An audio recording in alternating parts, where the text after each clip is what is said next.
ঈদের দিন সকাল সকাল উঠে ভোর 5টায় উঠেছিলাম। তো উঠেই প্রথমে টেবিলটা ক্লিন করলাম, টেবিলটা গুছিয়ে রাখলাম, কারণ সকালে সবাই নামাজ পড়তে যাবে। এখান থেকে মিষ্টি খেয়ে খাবারগুলো পরিবেশন করতে হবে টেবিলেই, তাই টেবিলটাই আগে পরিষ্কার করলাম, গুছালাম।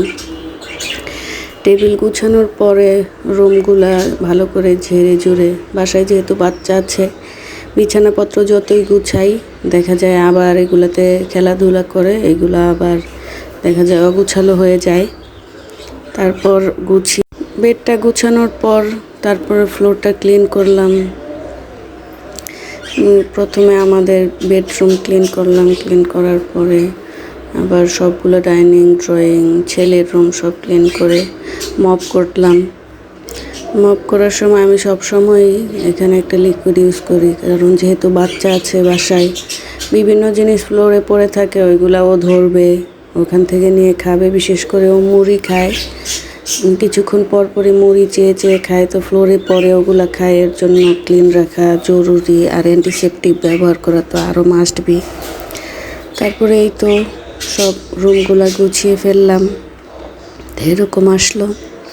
তো আমার রুমে তেমন কিছু নেই আপাতত, ইনশাল্লাহ আস্তে আস্তে আরও গুছাবো, আরও জিনিস অ্যাড করব।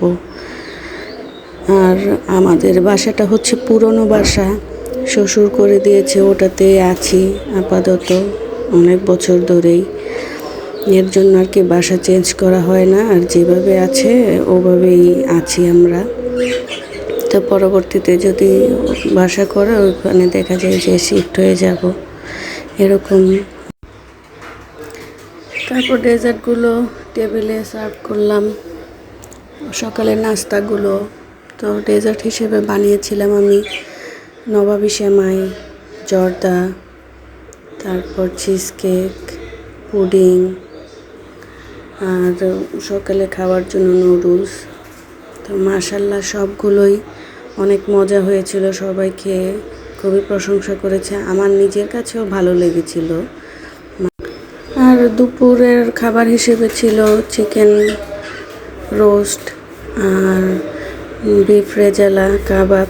তো খাবারগুলো মাশাল্লাহ অনেক মজা হয়েছে।